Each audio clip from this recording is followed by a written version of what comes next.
அப்படி ஒருத்தர் என்ன பண்றாரு, நிறைய மொழிகளை தேடி தேடி படிக்கிறார்.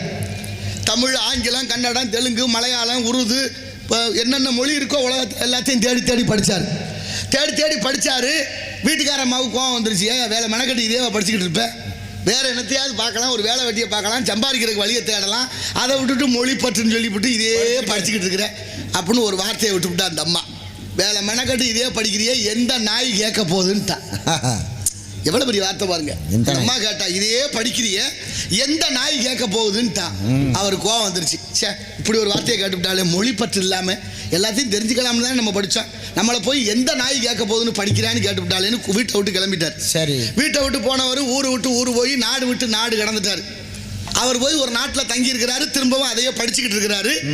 அந்த நாட்டில் பல ஆண்டுகள் குடியிருக்கிற நேரத்தில், அங்கே தங்கியிருக்கிற நேரத்தில் அந்த நாட்டுக்குள்ள ஒரு திருட்டு நடக்குது, களவு, கொள்ளை சம்பவம், பெரும் திருடு. அரசாங்கத்தில் கொள்ளையடிச்சிட்டு போயிட்டாங்க. சரி, ஒரு கூட்டமாக வந்து கொள்ளையடிச்சிட்டு போனவங்க சிக்காம தப்பிச்சிட்டாங்க.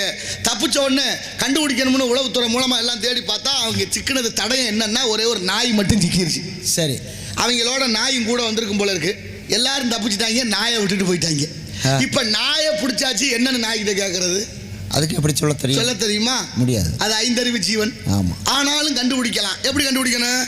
தமிழ்நாட்டுக்காரர் ஒரு நாய் வளர்த்தாருன்னா தமிழ்ல பேசினா புரியும். ஆமா. ஆங்கிலேயர் வளர்த்திருந்தாருன்னா ஆங்கிலம் பேசினா புரியும். ஆமா. இந்திக்காரர் வளர்த்திருந்தாருன்னா இந்தி பேசினா புரியும்.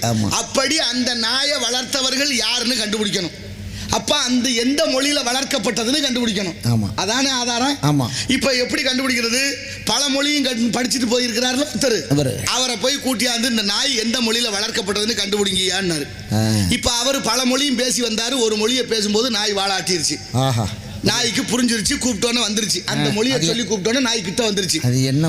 இப்ப அரசாங்கத்துக்கு ரொம்ப மகிழ்ச்சி. ஐயா, இந்த மொழி பேசினவங்க தான் இந்த நாய் வளர்த்திருக்காங்க அப்படின்னு அந்த நாட்டுக்கு போய் அவங்களை கைது பண்ணி கொண்டு வந்து அடைச்சு தண்டனை கொடுத்தாச்சு. இப்ப இதை கண்டுபிடிக்க உதவியா இருந்தவர் இந்த பழ மொழியும் படிச்சவரா, அவரை கூப்பிட்டு அவருக்கு கௌரவப்படுத்தணுமே. ஐயா, இவ்வளவு பெரிய வேலை செஞ்சிருக்கிறீங்க, அதனால எங்க நாடு உங்களுக்கு பெரிய சன்மானம் கொடுக்க நினைக்குது.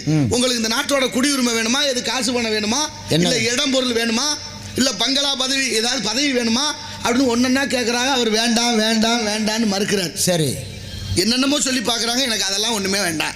ஏன் இப்படி ஒரு நல்ல சந்தர்ப்பம், நல்ல விஷயத்தை செஞ்சுருக்கிறீங்க, அதுக்காக நாடு உங்களுக்கு பெரிய பாராட்ட செய்து ஒரு சன்மானம் கொடுக்கணும்னு நினைக்கிறீங்க, வேண்டாங்கிறீங்களே. அப்படியே வேண்டாங்கிறீங்க, உங்களுக்கு என்னதான் வேணும்னு கேட்டாங்க.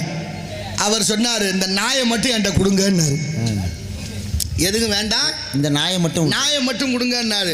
அவங்களுக்கு ஒரே ஆச்சரியம், என்ன இவ்வளவு பெரிய வாய்ப்பு வருது, நாயை போய் கேட்குறியா, நாயை வச்சு என்னையா பண்ண போறேன்னாங்க. ஒன்றும் இல்லையா, இந்த நாயை கொடுங்க. நான் இந்த மொழியெல்லாம் படிக்கும்போது எங்க வீட்டில் எங்க வீட்டம்மா எந்த நாய் கேட்க போகுதுன்னா, இந்த நாய் கேட்டுருச்சுட்டின்னு அந்த நாய்க்கு சொல்லணும், அதனால இந்த நாயை கொடுங்கன்னாரு. சரி,